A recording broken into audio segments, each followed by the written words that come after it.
श्लोक सस्वर पाठ करेंगे।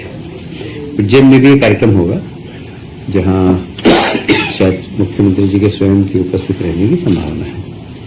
आप जानते हैं हमारे माननीय मुख्यमंत्री जी का सबसे बड़ा फोकस पॉइंट है इन्वेस्टमेंट मध्य प्रदेश में आए। पिछले दिनों वो हैदराबाद गए थे और उद्योगपति से वन टू वन चर्चा की। इस दौरान लगभग 36,600 करोड़ के निवेश के प्रस्ताव आए हैं, जिसमें लगभग 27,800 नए रोजगार सृजित होने की संभावना है। इसमें प्रमुख कंपनियां मैं बता दूं कि एजीआई ग्रीन पैक कंपनी, जो कि पैकेजिंग में भारत के अंदर इनका बड़ा नाम है, और इंजीनियरिंग सेक्टर में भी लगभग 1,500 crore. Axis energy ventures India company के द्वारा भी रिन्यूएबल एनर्जी के लिए 29,500 करोड़ के प्रस्ताव आए हैं। सभी जानते हैं पीएम श्री हेलीपैड पर्यटन सेवा।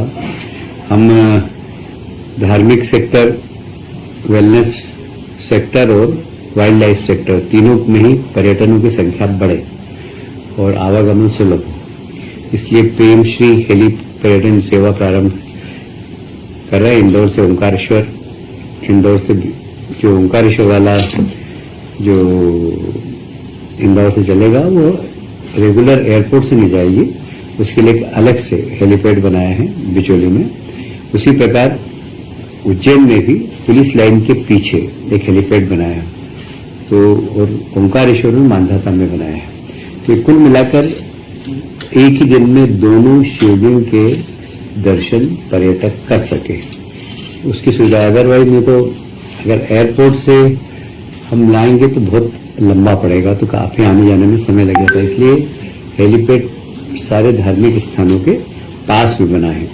वेलनेस सेंटर भी भोपाल, मढ़ई, पचमढ़ी के मध्य में हमने इन्वेस्टर्स को जमीन भी अलॉट कर दी है। अतिशीघ्र वहां पर भी वेलनेस सेंटर प्रारंभ होंगे।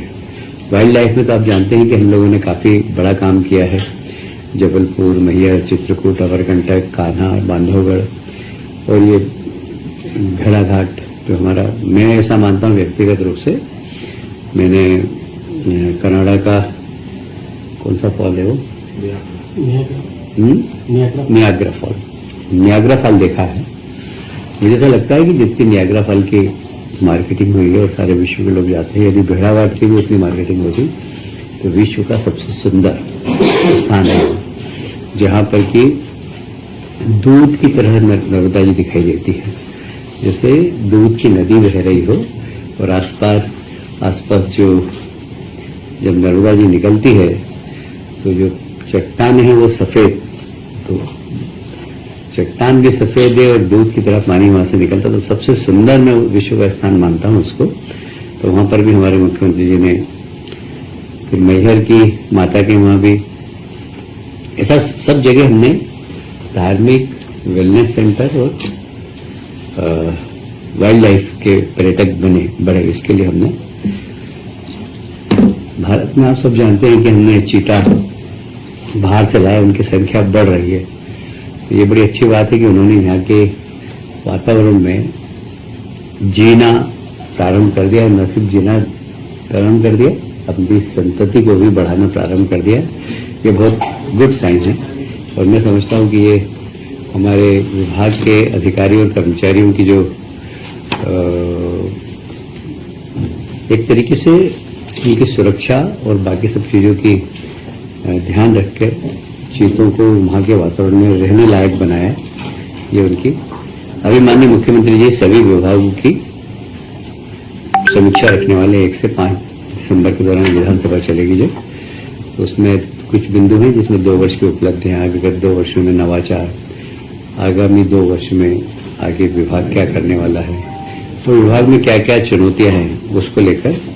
तो फिर 8 और 9 को खजुराहो में भी हम बैठेंगे और अगली कैबिनेट खजुराहो में ही होगी। अभी आपको मालूम होगा कि हालांकि साधारणतया इस प्रकार के जो विधानसभा में बिल आने वाले, हम उसकी पहले घोषणा नहीं करते हैं, पर ये दोनों बहुत महत्वपूर्ण विषय है।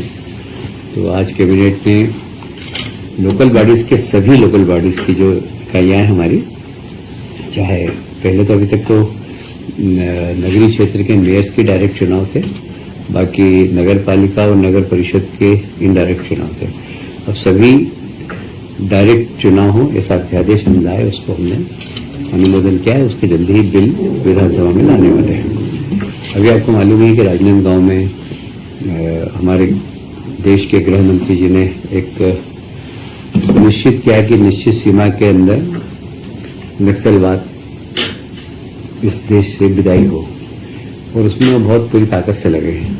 ये लगता है कि छत्तीसगढ़ में उन्होंने जितने प्रवास किए, मुझे नहीं लगता किसी राज्य में इतने किए होंगे, सिर्फ नक्सलवाद को समाप्त करने के लिए, और ये दिशा में सफलता ही मिली है सरकार को। और उसमें मध्य प्रदेश की भूमिका भी है। मध्य प्रदेश का हमारा हाक फोर्स के जवान भी उसमें थे। राजनांदगांव में जो मुठभेड़ हुई थी, बाकी मुठभेड़ होती है, उसमें मध्य प्रदेश के हमारे हाक फोर्स भी जाती है, क्योंकि ये 3 स्टेट जो हमारे हैं, महाराष्ट्र, छत्तीसगढ़, मध्य प्रदेश, इन तीनों का फोर्स साथ में लेके काम करता। पर दुर्भाग्य से एक आशीष शर्मा निरीक्षक वो शहीद हो गए थे, और आशीष शर्मा का जो पूरा रिकॉर्ड है बहुत आउटस्टैंडिंग था। वो राष्ट्रपति पदक भी 2 बार ले चुके थे, राष्ट्रपति से सम्मानित हो चुके थे, पर दुर्भाग्य से इस मुठभेड़ में वो शहीद हो गए। तो उनके छोटे भाई को माननीय मुख्यमंत्री जी ने कहा कि उनके परिवार को हम नौकरी देंगे, तो उनके छोटे भाई को उप निरीक्षक पद पर अनुकंपा नियुक्ति देंगे, और उनके परिवार को 1 करोड़ रुपए की